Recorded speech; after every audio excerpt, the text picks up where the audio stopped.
चीनमध्ये एक धक्कादायक घटना समोर आली आहे। एका भटक्या कुत्र्यानं आईसोबत उभ्या असलेल्या लहान मुलावर अचानक हल्ला केला। कुत्र्याने मुलाला तोंडात पकडून जोरात ओढून नेण्याचा प्रयत्नही केला। या प्रकारामुळे आजूबाजूचे लोक अगदी घाबरून गेले।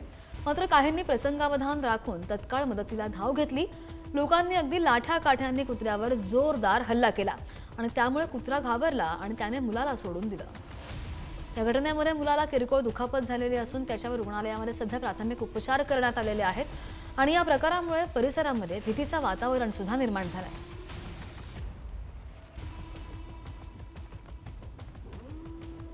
आजकाल घरामध्ये आपण पाहतो कुटुंबातील प्रत्येक सदस्यासाठी ज्याप्रमाणे एका स्वतंत्र खोलीची रचना असते तसंच आता एखादी खोली वाहनांसाठी देखील राखली पाहिजे।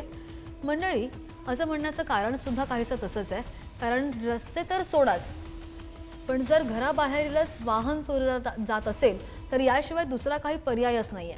लखनौमधील ही दृश्य आहेत आणि घराबाहेर उभ्या असलेल्या 4 ते 5 दुचाकींवर चोरट्यांची नजर पडली।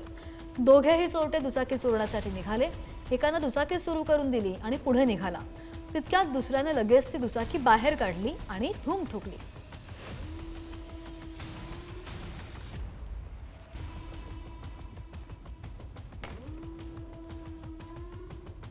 कधी कोणती घटना घडेल हे सांगता येत नाही, त्याचप्रमाणे कधी कोण देवदूत म्हणून धावत येईल हे सुद्धा सांगता येत नाही। गोंदिया रेल्वे स्थानकावर असाच एक प्रकार घडलेला आहे। ट्रेन पकडण्याच्या नादामध्ये मोठा अपघात होता राहिला। एक व्यक्ती ट्रेन पकडायला आला, मात्र तेवढ्यात ट्रेन सुरू झाली आहे आणि यामुळे ट्रेन पकडण्याच्या लगबगीमध्ये त्याचा तोल गेला आणि तो ट्रेनमध्ये पडला।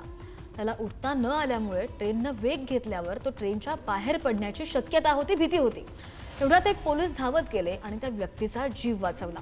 यावेळी इतर प्रवासी सुद्धा मदतीसाठी धावत आले आणि यामुळे वर्दीतला देवदूत हे पुन्हा एकदा सिद्ध झालंय।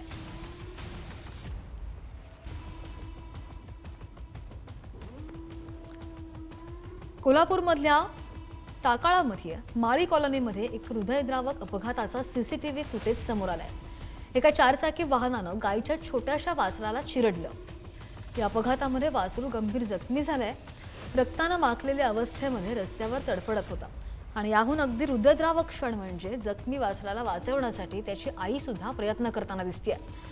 मात्र वासराच्या अंगावरून 4 चाकी गेल्यानं ते जास्त काळ जगू शकलेले नाही। ही घटना समजताच श्री गायत्री सेवाभावी संस्थेच्या सदस्यांनी वासराला पंजारपोळ इथं पाठवलं आणि अंत्यसंस्कार केले।